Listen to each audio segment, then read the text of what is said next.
to the Workforce Connections podcast, where we discuss workforce development in Southern Nevada. Here's your host. Hi, and welcome to another episode of the WC podcast. Today, we have a very special guest all the way from El Paso, Texas, my friend, my peer, CEO of Workforce Solutions Borderplex, Leila Melendez. Leila, welcome. Thank you so much for having us. This has been a fantastic day. Thank you. Usually you and I get to see each other in D.C. when we meet for the U.S. Conference of Mayors, Workforce Development Council, or if we attend the NOB Forum or big events. But I'm so glad that we got to spend time here, just one-on-one with your board members, your staff, mine. And hopefully we're going to talk a little bit about the visits that you've made, what you've seen so far. And so let's just roll right into it. Sure. All right. Happy to. Yep. So first, we want to know a little bit more about you. We want our listeners to know where Leila was born, where you grew up, where you went to high school, college, perhaps your first job.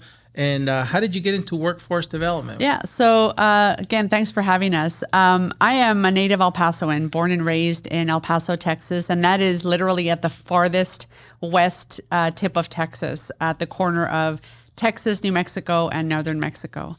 And born and raised there, went to high school there and got my degrees there.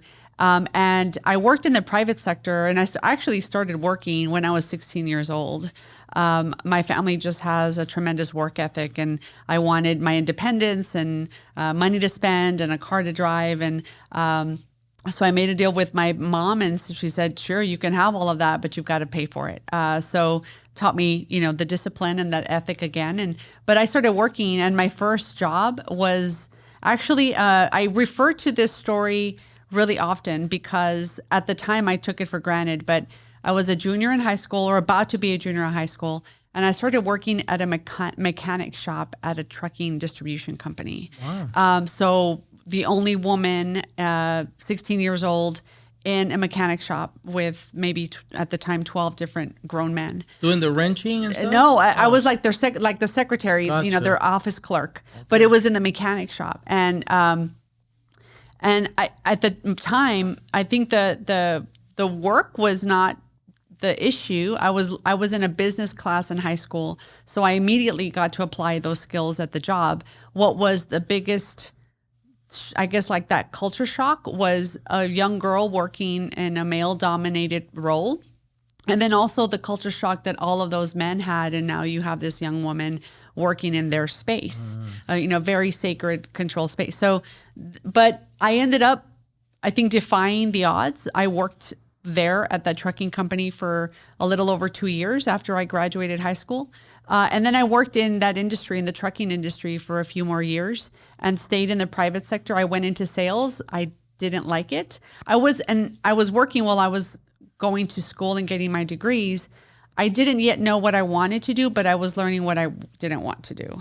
And then I ended up I heard this phrase, or I read about economic development strategy for the community. And I said, what is that? And as I read that article and I asked some people about it, that's when I said, that's pretty cool. I want to do economic development. Wow. I just have a natural, interest in economics. And so I started asking questions, and I was just put at the right place at the right time.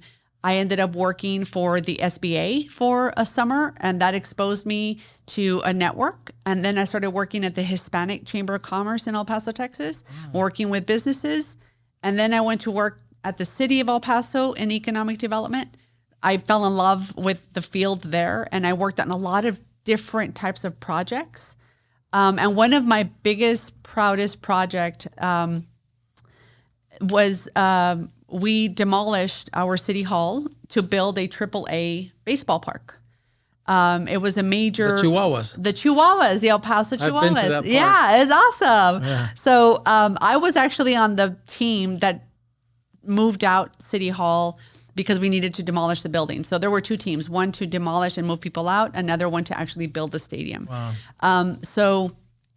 And then I had the opportunity to work at the Workforce Board. And having been born and raised in El Paso, I knew that there was a workforce organization. I just didn't know enough of what it did, what its impact was, until I started working there in 2014. And it's been a big push to get us more exposure, really expand our access, expand our resources. And it's marrying the things that I love, right? Economic development, economics, workforce, working with the community, collaborating. So it's just, looking back, it's just been just kind of this very intentional purpose and pathway in economic development. And when you got there to Workforce Solutions Borderplex, what was your first role? My first role was in finance and administration. So I managed all of the back office departments. And that was the experience that I had quite a bit of. So I helped the CEO had just been hired on as well. That person was taking on more of the programmatic, trying to get a handle of the programs. And I was doing the back office. And I did that for a couple of years. But then in 2016, I became the chief operating officer and then took on the programs. And that's when we started making some different changes and innovations and more fund development. And then we've grown the programs since then. Yep.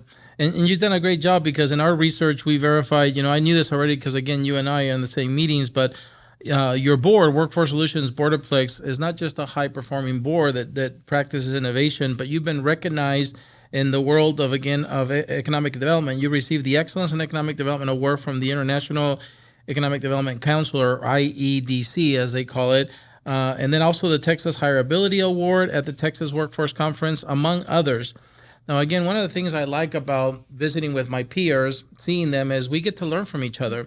Nobody knows it all and does everything right all the time. And so I'm grateful that I think among our peers, we can learn from not just our successes, but our failures, so that we're not all replicating the same mistakes, and hopefully more replicating our successes. During this visit, you got to see some of the stuff that is unique to us here. And so what are some of the key takeaways that you're leaving with now, and that you're going to be looking into when you get back home? Well, I think the key takeaway is I really have admired how you all here set a vision based on your local needs and your local community. You know very much who you are and what you need, and you're building the system around it. You have the infrastructure. All of the workforce boards across the country have the infrastructure. It's a matter of how to utilize it with the other partners and resources you have in your community to really point it and maximize them for what your community needs. And that's what we're trying to do in our region as well. Same infrastructure, Texas, we all have all of our different boards and we have that same infrastructure.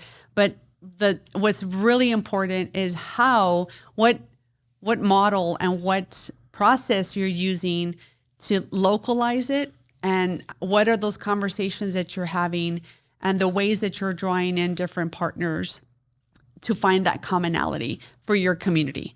All of the partners in your community want the same thing. Right. The partners in our community want the same thing for El Paso. How do we then rally everybody together and say, let's get behind this unified vision, and then make that move forward? So those are the takeaways that I'm learning, is your process and how you have with your leadership, and starting with one move at a time.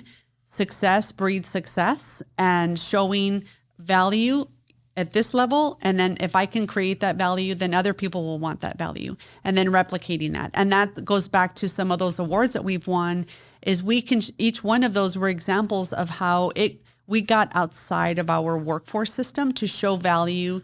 But those were also other community partners that we worked with in El Paso.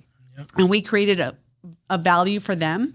And then someone else on another part, said, hey, we want to play with you too. Let's work on a project. So then we worked on a project with them. And that's how innovation happens. But that's innovation that works in El Paso. That's not necessarily that it's above the infrastructure. It's as a result of the infrastructure that we've utilized very well. But it may or may not work here. It may not work in Dallas, but it doesn't have to, right? It needs to really be pointed towards our community. So those are some of the takeaways. That's good. And I'm glad, again, that you brought the right people, because you and I get to see best practices when we visit our peers in other cities, but we don't always have next to us our board chair. You have your incoming board chair here with you now. You have other board members, also key staff. A lot of times I tell my staff, our members of our team, I wish you can be everywhere I am, but obviously that's impossible. We all have to divide and conquer. But I think you brought some members of your staff again, which is good, because more people go back with different ideas, different perspectives. So I'm really excited to see how that's going to, what is going to come out of it, right? This visit, these takeaways. We have more similarities too, again, amongst us. You have your own podcast. Yes. Today you're here with us at the WC podcast, but yours is called Workforce Situation Room, which is kind of cool. I think about that wolf guy on CNN, but the Workforce Situation Room, I love it. It highlights, again, the important issues going on in your region. So tell us perhaps about, look back and highlight a couple of really key episodes that you felt proud of.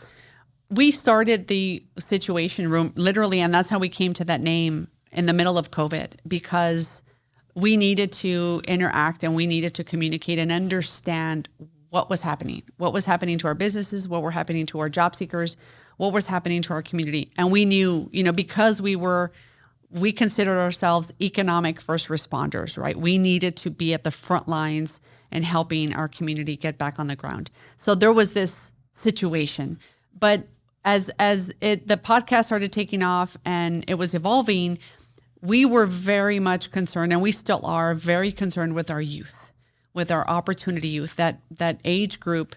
And at that time, they were hybrid. They were in between in-person, hybrid, online. They weren't quite sure what was going on. There was still a lot of uncertainty.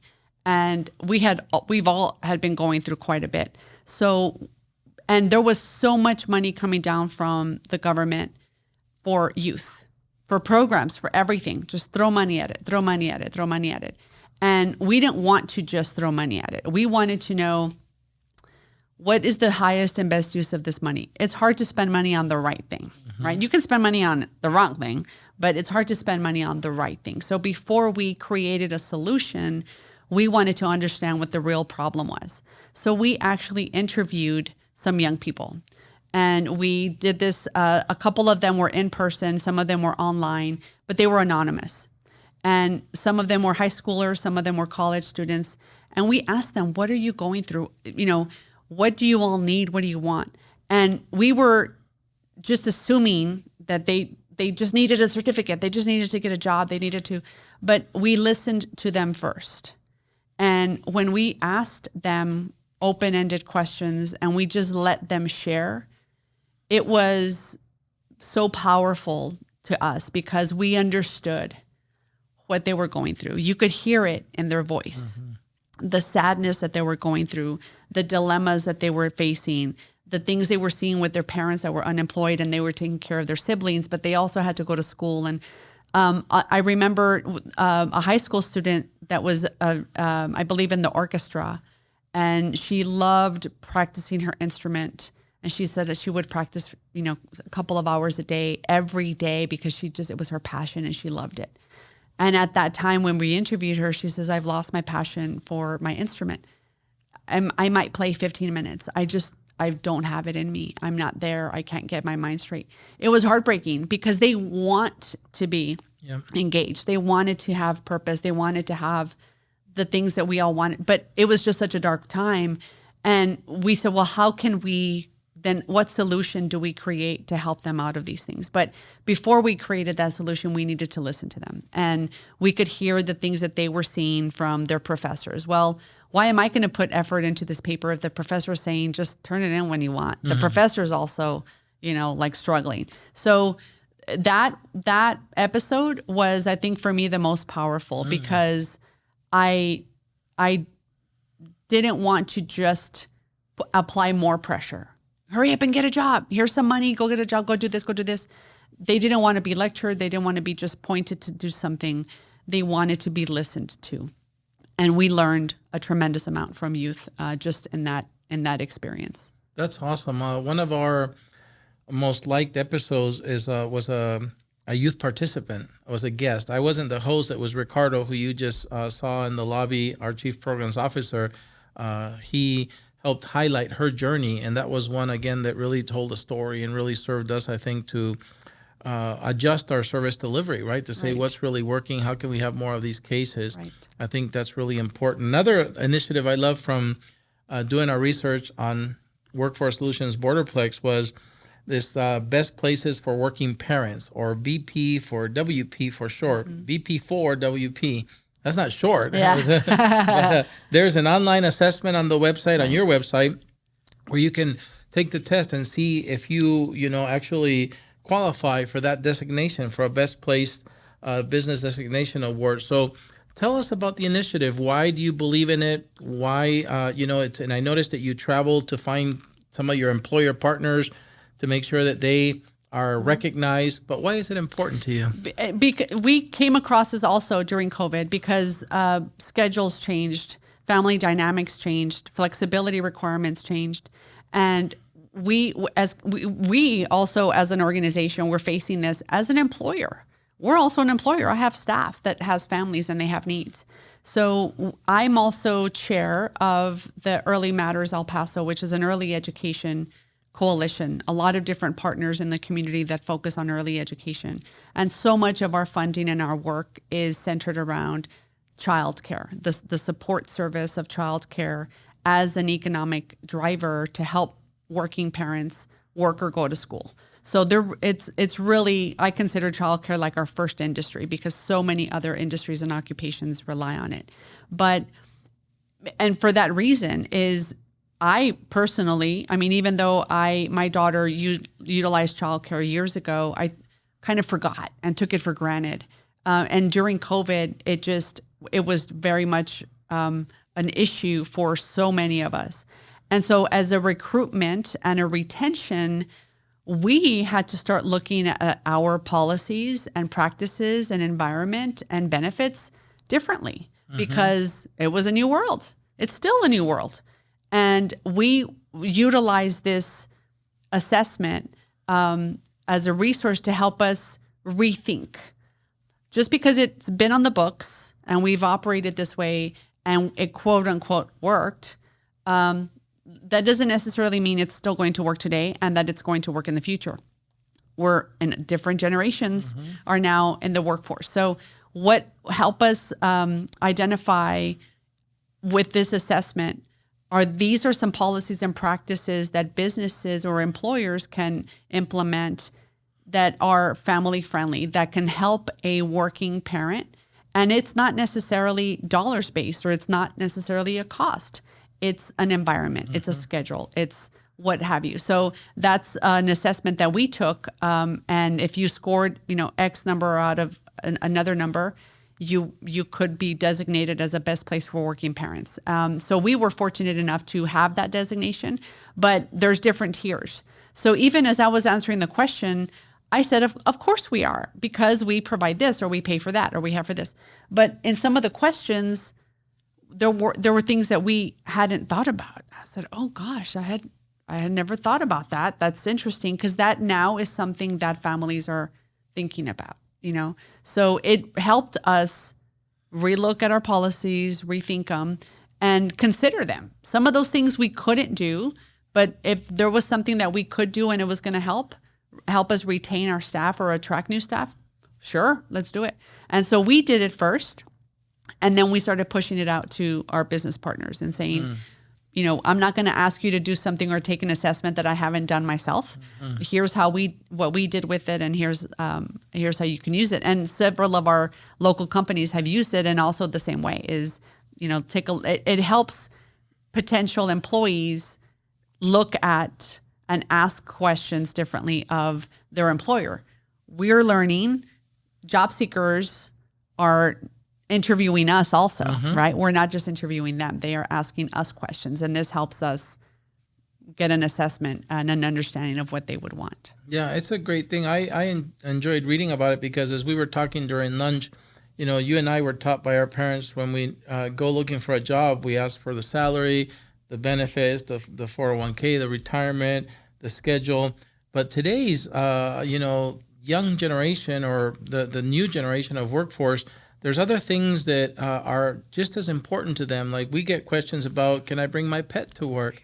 I have what's the word? It's not a comfort companion or something like that. A service support. Yeah, and support. And so, everything has changed. There's young people who will only work at a place where they have a barista bar built in or a built-in bar. Right. And so again, there's and we as Workforce Board, of course, have limits to what we can do or offer. But I'm so encouraged, I think, by that we have to adjust if we want to remain competitive as a government organization, as a workforce board, recruiting and retaining talent. Then we have to evolve as well. I think you've seen some of the stuff we're doing. If everything goes well and we end up in a new space 2 years from now, I think I've mentioned that we're going to show you some drawings of a potential space. One of the things I'm thinking about is how can we make that space what's needed now? Because in the past, we were all taught, well, we all need our private space, our cubicle, our office to go work. But really again, this new generation likes to work collaborative in a collaborative manner. And so a lot of the workspaces are much more open, much less privacy.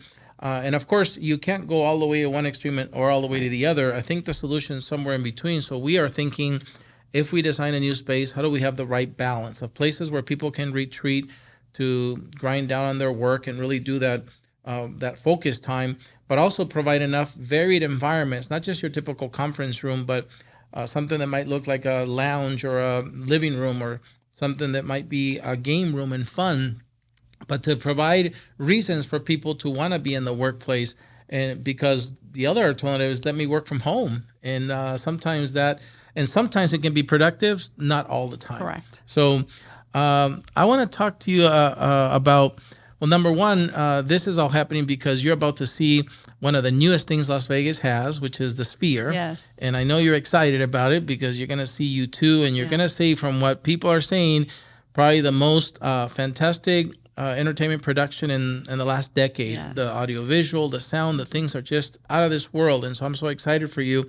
When this is the reason you're here, but also I think this exchange that we're doing, I value because, again, we learn from each other. You and I belong to, the before COVID, we used to meet more regularly, but it's called the NOB High Performing Boards, where NOB would bring together the top 20, 25 boards that are doing really innovative work so we can learn from each other, but also so NOB could learn to put workshops on in their forum for more boards to learn and grow. We also sit together on the Workforce Development Council for the U.S. Conference of Mayors. I'd like to hear from you. What do you feel makes a highly effective workforce development board?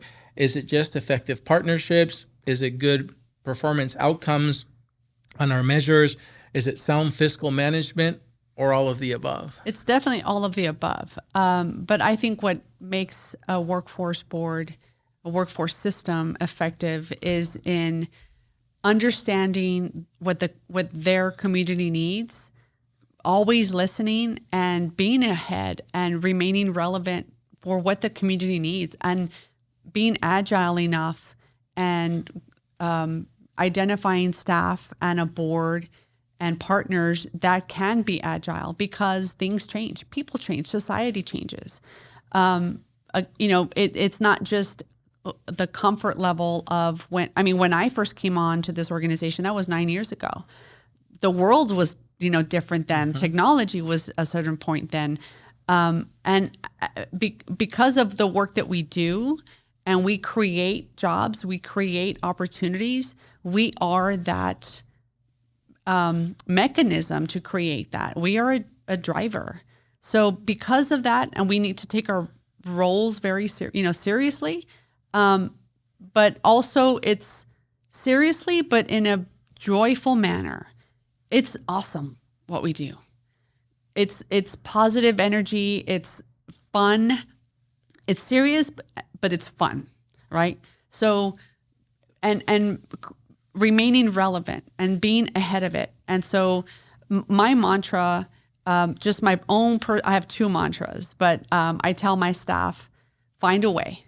Yes, we have rules and regulations and we absolutely respect them, but sometimes those rules and regulations are so broad, or they don't tell you what you can't do, but or they tell you what you can't, but they don't tell you how. Or find a way. What is it that we want to accomplish, and how can we best accomplish that given the rules that are that govern us? But find a way to get as close to there as possible. The other is disrupt or be disrupted. I don't like to be in a position that I'm disrupted and not on my terms. I want us to lead we are a leader in our community, and we're seen that way. And we have the dollars and the size to do that. So we should take that very seriously and lead and create that effective change, the change that is an impact to the community. So in order to do that, we have to not be afraid to lead and take bold steps.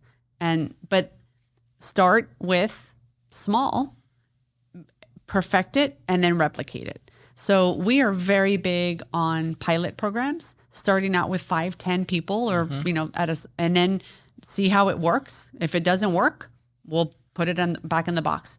If it works a little bit, let's make some adjustments and let's try it again. And then we can scale it. And we've had some really great successes in doing just that. But I think that comes back to that mantra of disrupt or be disrupted. What is it that we're trying to accomplish? What can we change? And let's do that and frame it on our terms with our resources and bring partners to the table versus someone knocking on our door and saying, sorry, you're no longer relevant. We're going to disrupt you out of the system, right? That would not be good for the community if our organization or our services were not available anymore. So let's avoid that by being ahead of it. Yeah, I love your definition of how you stay relevant and how you progress one step at a time, because nothing happens overnight. And as we were talking about disruption, 2 examples came to my mind, because today you and your team, and I do it too, we get on a phone and we use an app, and a stranger we've never been before comes and picks us up, right? That's right. 10 years ago, if you would have told us that we would trust our mothers and daughters and to go there and on Lyft and Uber and whatever, we would have said, no, that's crazy. But it's a disruptive technology that has changed forever the way we view transportation. We're not too far away, Leila, because my son works in that industry, where those cars that come pick you up will not have a driver in it. And so think about that, right? I imagine it's the same fear right now getting into first it was getting into a stranger's car. Next it'll be getting into a driverless car. But I imagine one day, decades ago, when somebody said, you see that big hunk of metal that has wings on it? Right. Get on that thing and fly, Yeah. So I think it keeps... The other disruptor I thought about is somewhere 10 years ago, there was people working for a company, and I remember because they had, regions and VPs of regions and sales and departments for a company called Blockbuster, Right. When you and I used to go with our kids to get these tapes, and rentals. Saturday night, every Saturday. Pick up your popcorn and your things. The technology disrupted that. Those stores all gone. Those employees all gone. And so you're right. I think it'd be smart of any organization to always be prepared so the disruption is on your terms, right? That's right. How do we evolve? I read a story where the folks at Blockbuster, it wasn't a surprise. They were told about the technology coming, but they just doubled down and said, no. It's like Kodak and the 1 hour, development. They never knew that the photo taking would change forever, right? Nobody goes anymore to get your 1 hour thing. So that's really cool to really be mindful that technology and disruption will get you if you're not thinking about it. So don't let it get you, be it on your own terms. That's exactly right. Don't be afraid to try those things at a small scale so that you're not, putting all your chips on the table at this, all at once, but don't be afraid to lean in a little bit. And this is the same, coming back to that example of the conversation with our youth, is what we learned from the youth. Now we're actually following them. Mm-hmm. We're asking them, tell us what you need and what you want, and we will design our system around that. And they are actually, they've had some other great, they've created tremendous impact for us because we've allowed them to lead it. Yep. That's disruption, right? Whereas I think before the system would have said, well, what do youth know? You can't give youth the keys to the shop. Give them the keys, and they will actually do much better than you give them credit for. Right. So yeah, it comes back to that. It's important to have that youth voice. I think we're doing the same thing. We have a campaign right now across bus stops and buses and transit centers across our region, trying to find the 42,000 disconnected or opportunity youth that we have in our region. Just, there's, I think last number was about 80,000 open jobs unfulfilled here, they could fill half of it. That's right. It'd be a tremendous, but again, it's, as you said, we have to learn how they want to be engaged, how they want to communicate, how they want to acquire skills, and most importantly, as you were saying earlier, what kind of work culture that they want to be in. And and employers, I think, are starting to see that too. Hence, again, some employers are putting in the barista bars and the open things. And so, Leila, my next question has to do again with the future. You, again, are an accomplished leader in the community.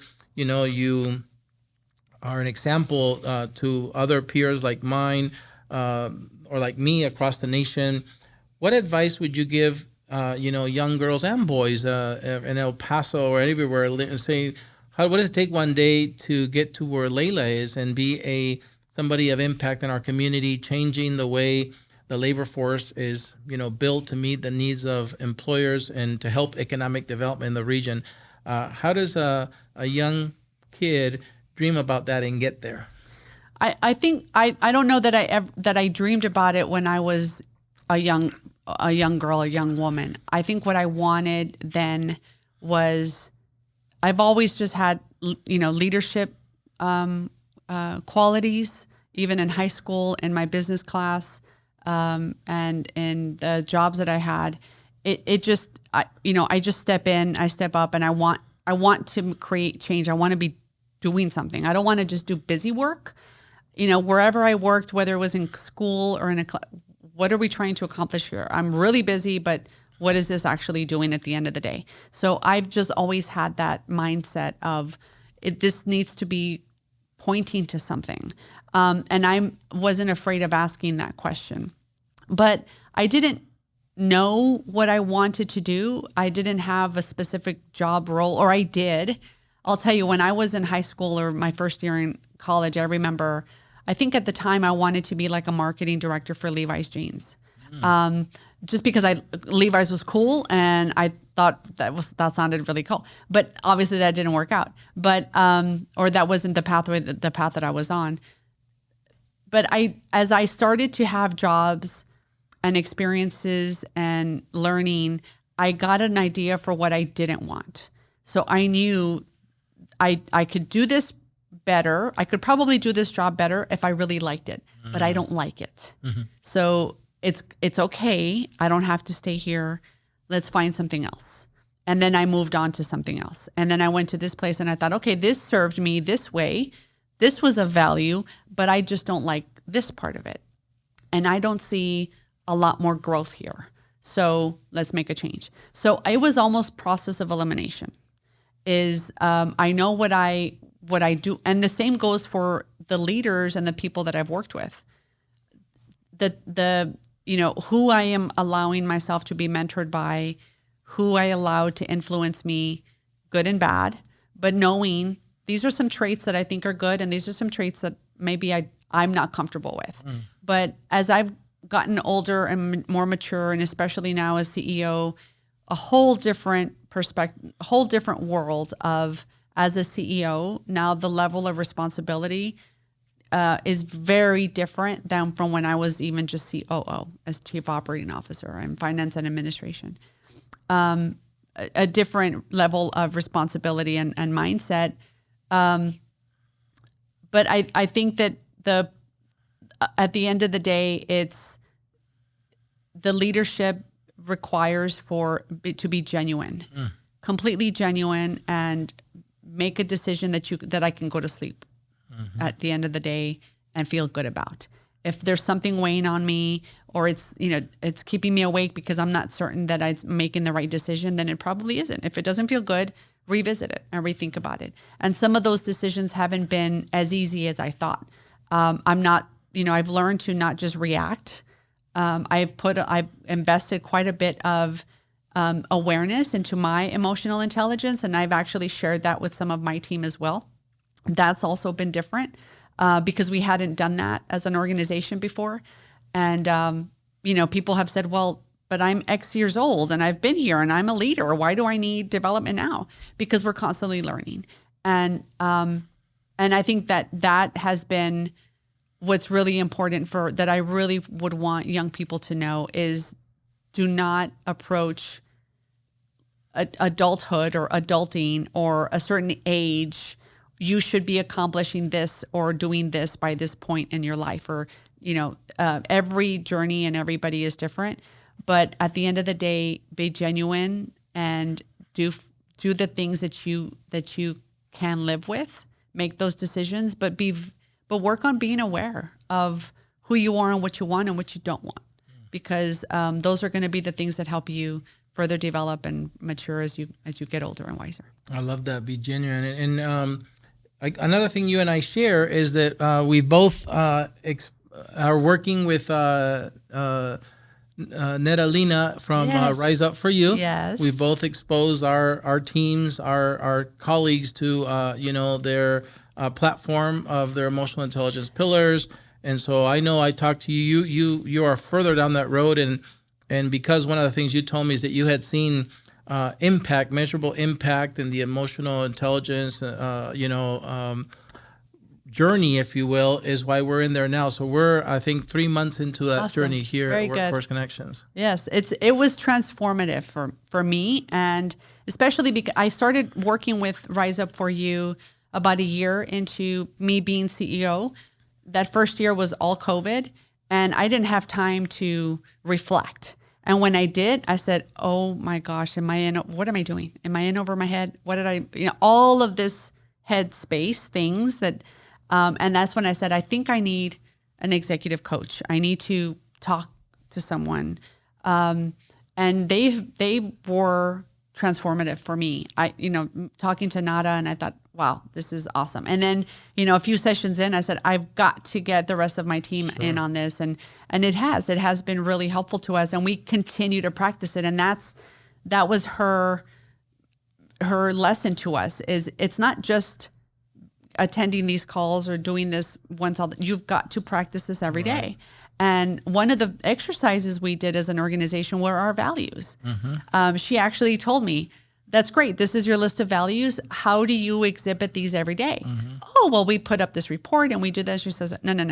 You, as a person, how do you do these things every day? Oh, me. Well, okay, then maybe that's not your value. So she helped us all really think those things through. And so now we have a list of the values that we know are true, but that we prove are true because we do them every day. Yep. And there are those that if we might want to be, so then let's actually practice it. And we can't get there. We can't say we are that until we show and we do this every day. But if that's what we want, then we got to put in the work. So that was a really great lesson for us that Rise Up for You helped us get through. Awesome. Well, look at that camera right now and give Neta a big shout out. Thank you, Neta. All right. So some of my memories from El Paso are, of course, the Chihuahuas ballpark, but also I think I've told you Chico's Tacos. Yes. They always my hosts are always saying you can't leave without having Chico's Tacos. Today, your board members were telling me what makes the sauce special and the cheese special. But another thing I haven't done yet, and I'm asking you, I guess, would it be worth it? Because I got to come visit you. I've been there, absolutely. but never visited you and Anytime. the board. Yep. But there's that thing that they do. Is it pick 'em, something like that? Picks up. The UTEP miners. So that's the miners. Yes. And they have probably a really cool football stadium. Yep. And probably, is it fun to go to a football game? Absolutely. Okay. So I'm a UTEP alum, the UTEP miners. So it started the Texas Western, and it was the School of Mines and Metallurgy. Wow. So the campus is actually etched into the mountain. Wow. So that's when they would actually mine into the mountains and do geological work and mine and metals and all of those things. So that's what the school was. That's the history of the school. And so the Sun Bowl is our field, and it's right in the middle of this mountainscape. So when you're sitting there, you see the west side of the mountains and the east side of the mountains, and literally across into Ciudad Juarez. Wow. So Sun Bowl Stadium is literally at the corner of Texas and New Mexico and Mexico. I've only seen it, again, from a distance, but I guess I'm going to make it a point to maybe go to a game there. Crossing the border into Juarez was also quite the experience. Yes. It can get pretty spicy down there in many ways. But Any as we've reached the end of the interview, I want to thank you again for being you. here, making time to spend time with us today. We spent the whole morning together and now half the afternoon. This episode is not just going to be obviously available on our platforms, but we hope that once we give you the link, you push it through yours so your community can see and learn about your visit in Vegas. But anything you'd like to share with us as we depart about what's happening maybe in El Paso? Yeah, so I would love to host you in El Paso so you could see and contrast our system and how we work and some of our partners and El Paso is also very large, and we are very similar to you where we have a metro area, the majority of our population, but our geographic area goes out about another 330 miles east into 6 counties into West Texas, a very rural, very different community makeup, much more tourism based in that part of the state. But I'd also like to share with you some of the partnerships we have with Fort Bliss. So Fort Bliss is the largest inland military installation in the country. And it's so big, the entire state of Rhode Island actually fits in the footprint of Fort Bliss. Wow. And we transition a lot of service members out of Fort Bliss every year. And we want to keep them in our community. They're a tremendous talent pipeline for us.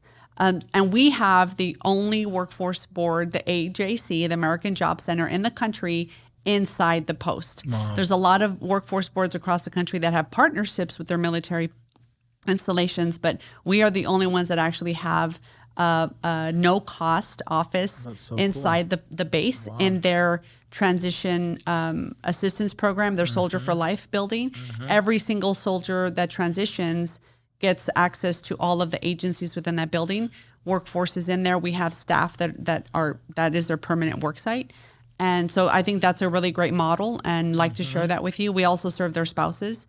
And then we also have, great community partnerships. And there's so much to share and to compare and contrast in El Paso and the similarities and the differences and some of those opportunities. So I'd love to host you anytime. I look forward to it. And we've been talking about today, what you just described, it makes total sense, right? Which board in the nation that has a base in their region wouldn't want an American Job Center there when that talent is coming out? It's a highly skilled talent. Why not, right? But again, if it was that easy, everybody would do it. Right. So I'm glad that you talked about it. I can't wait to see it when I come visit you. And it's always great to see you, All right, Leila. Thank you so much for having me. All right, yeah, thanks so job. much. Thank you. Well, that's it for another episode of the WC Podcast. We hope to see you in the next one. Until then, stay safe.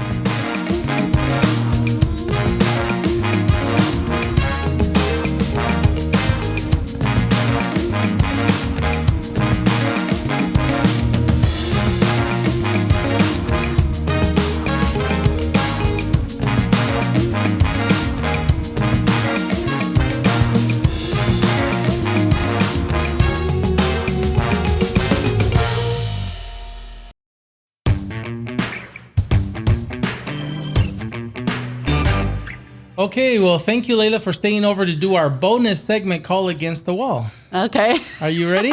Yes. Okay, we have 3 segments, really. The first one is called Your Favorites, where I'm going to bring a category, and you're going to give me your favorite one in that category. Let's start with food. What's your favorite food? Chips and salsa. Nice. Your favorite meal that you cook? Curry chicken. Ooh. Your favorite wine for dinner? Moscato. Your favorite musical group or artist? U2, Coldplay, and Fleetwood Mac. And you're going to be seeing one of and those I'm going to see one here on at the Saturday. Sphere on Saturday. That's awesome. Your favorite movie? Silence of the Lambs. Oh, I love that. I know. Hannibal. He goes, Chianti or something. Your favorite book? My favorite book is actually 10% Happier by Dan Harris. Nice. And last one, your favorite sports team? My favorite sports team is the Dallas Cowboys. Okay, I thought you were going to say the Chihuahuas. Well, no, it's the Dallas Cowboys. All right.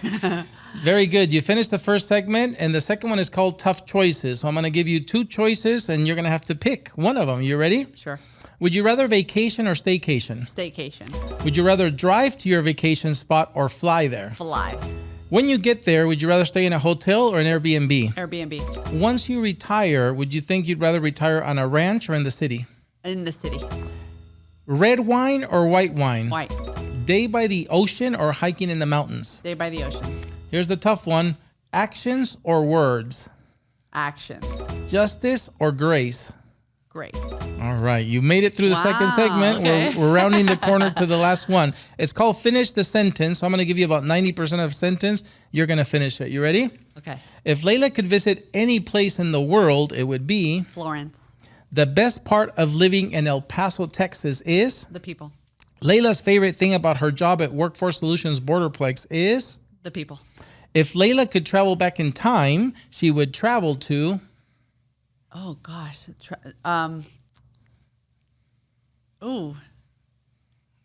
Travel back in time. I would travel to probably like the 1920s. Oh, wow. Okay. Very good. Now, 3 words that describe Leila are? Driven. Funny. Stubborn. Oh, very good. I didn't know that part about you. I haven't seen that yet. But I definitely relate to the first 2 in the times I've known you. And the final question, Leila, doing the WC podcast here today with us was? Awesome. All right.